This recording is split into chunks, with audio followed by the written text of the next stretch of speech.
So we're starting our next session, which is officially the 3:40 p.m. Agriculture Solo, which is running a few minutes behind schedule, not least because of my own delay. So thank you all. I will just get us started, and I'm sure we'll get more people trickle into the room as we go. So for this Agriculture Solo, it's titled Connecting the Last Mile Through Blockchain Technology and Digital Utility Tokens. So actually very topical in light of the panel we've just had. And we have Harrison Byrnes, who is a Partnerships Manager at AgUnity. Harrison is responsible for identifying strategic partnerships, as well as investigating and analyzing opportunities to expand and grow the AgUnity community. Harrison, prior to AgUnity, focused primarily on consulting for large-scale infrastructure investments and transactions. And now he will talk to us a little bit about tech in agriculture. Just before, Harrison, you come up, there will be a person potentially coming up in about 20 minutes. Her name is Marcelina Gaoses, and she's founder and director of Myrtle Growth Capital, based in Namibia. I'm not entirely sure if this is in person or virtual, but it is set to happen in this room. And she is a financial sector expert with local and international experience across Africa. And she's passionate about funding sustainable solutions to reduce wealth inequality in Africa, especially amongst women and youth. So before that, we do have Harrison, Partnership Manager at AgUnity. Thanks, Harrison. I will just... Thank you very much. I would like to start by describing a scenario that we at AgUnity have witnessed firsthand, and one that smallholder farmers living in poverty throughout Africa would be very familiar with. This is Mabruka.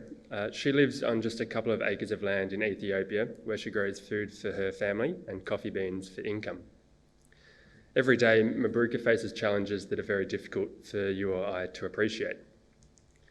When Mabruka harvests her coffee, to sell it, she must carry it on a long trek into town. And when she gets there, she might find out that the price of coffee is actually much lower than what it was last year. Or she might also find out that she can't actually sell it at all because, for whatever reason, the buyer doesn't have enough physical cash to pay for it.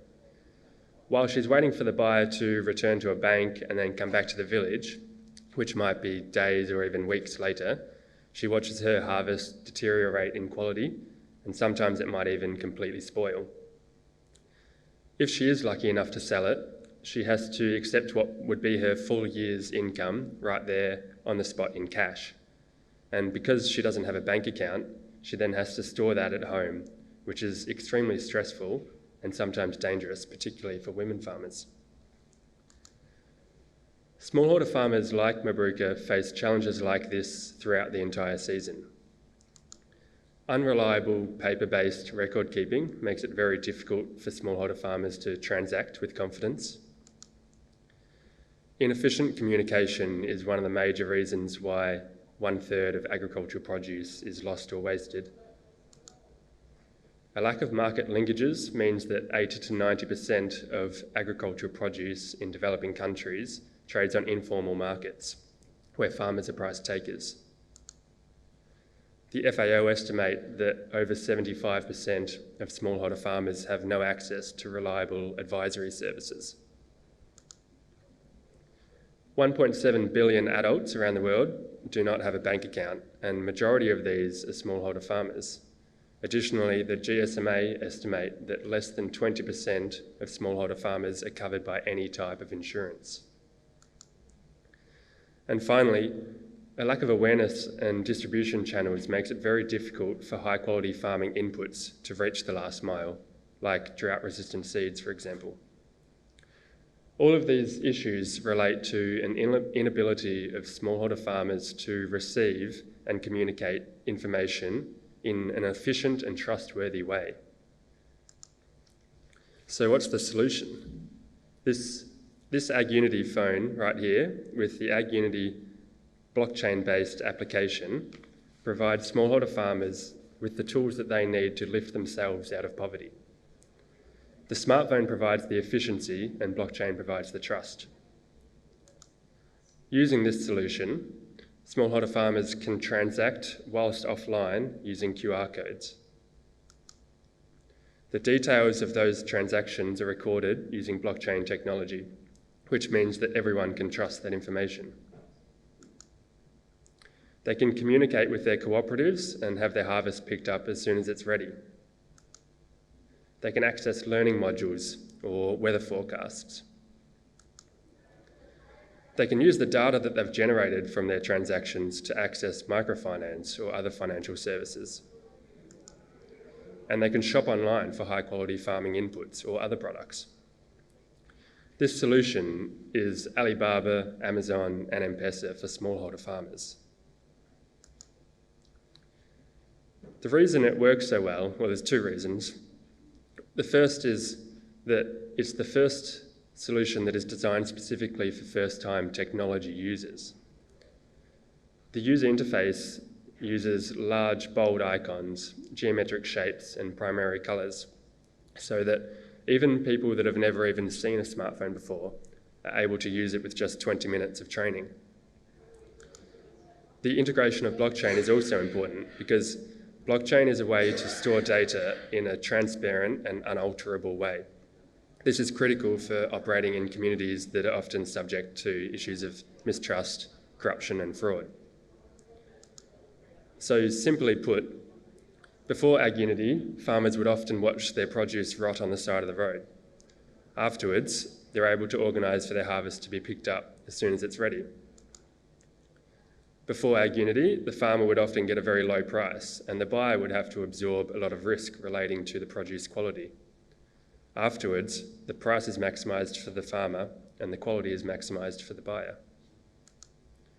And finally, the farmer, before using AgUnity, the farmer would worry about storing cash at home and they would struggle to save. Afterwards, they can choose to be paid out in instalments throughout the year, and they can use their transaction history to access microfinance or insurance.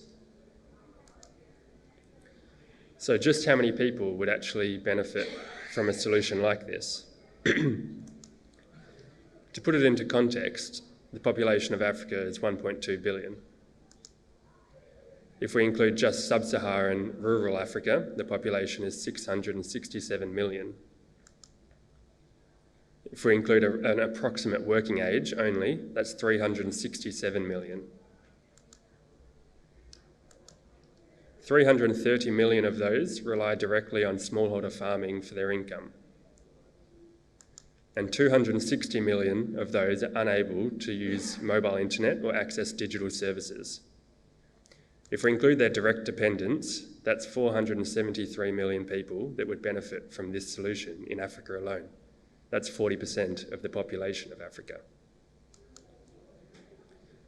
So simply rolling this solution out to hundreds of millions of farmers by giving out free smartphones is not a feasible option.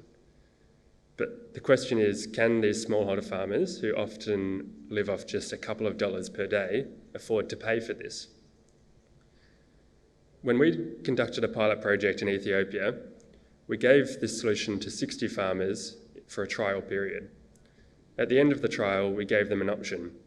You can choose to either pay for this solution on a suitable financing plan, or you can choose to give it back.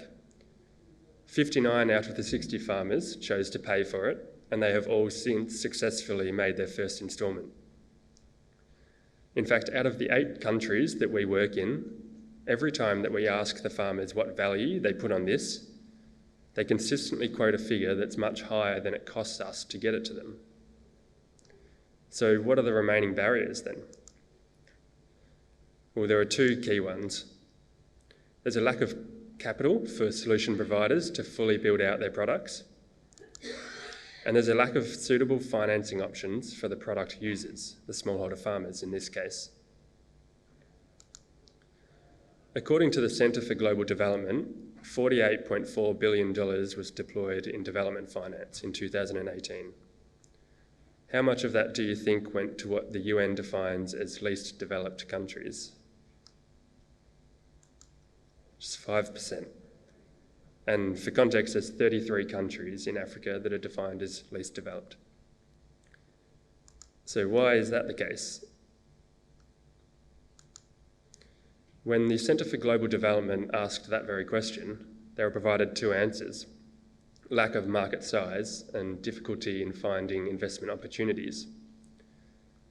We know from my earlier slides that there are hundreds of millions of farmers that are willing to pay for useful products.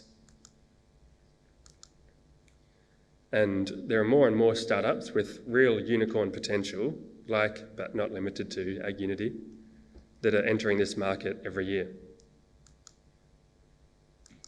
But we've identified 3 additional barriers to increasing the flow of capital to this market. Sending money across borders into unbanked remote communities can come with high costs and fees. Agricultural value chains are primarily cash-based, and the Better Than Cash Alliance recently estimated that the risks and inefficiencies associated with this can reduce revenues by 19%. And there's a lack of transparency, which can make it very difficult for funds to justify investments. A recent Intertrust survey found that 64% of funds expect their investors to be demanding greater transparency over the next decade. A digital utility token has the power to remove these last 3 barriers. With a digital token, cross-border transaction fees are eliminated, and the token is received by the intended beneficiary within a matter of seconds. They don't even need to have a bank account, they just need to have access to the internet. If agricultural value chains were to use a digital token to transact, that would instantly improve their profitability by removing the risks and inefficiencies associated with cash-based value chains.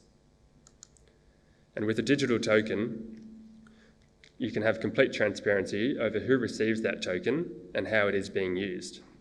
So not only does using a token increase ROI, it makes it easier for funds to raise capital.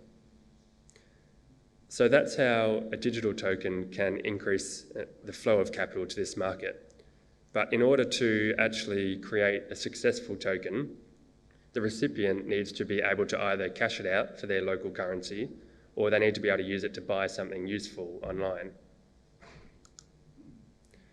That's why in July this year, AgUnity was in the perfect position to launch aggregate, a digital utility token that provides a non-cash payment system with the last mile. We were able to do this because we've spent the last 5 years building this ecosystem.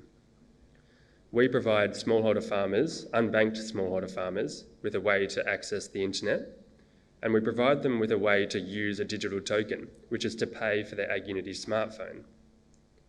The first use case of aggregate is simply explained like this. You can purchase aggregate online through an entity that we've set up called aggregator that handles the buying and selling of the tokens. You can then choose to send that aggregate directly to a farmer or farming cooperative. The farmer can watch that aggregate accumulate in their wallet, and they can use it to make repayments on their AgUnity smartphone. They can do that already, but there will also be other use cases like paying for school fees or buying fertiliser or other products. And finally, AgUnity sells that aggregate back to the aggregator, at which point it will become available for purchase again. To see exactly how this works for yourself, I encourage you to scan the following QR code. In preparation for this conference, we already completed step 1 by purchasing $200 worth of this digital token. And if you scan that QR code, the first 200 people that do that are able to complete step 2 by sending $1 worth of aggregate directly to a real farmer. The reason this is so revolutionary compared to other philanthropic initiatives is because you as the sender can verify that 100% of the value reaches the intended beneficiary. And you can also verify that all of that value is used to buy a product that will help them become more profitable and productive for years to come.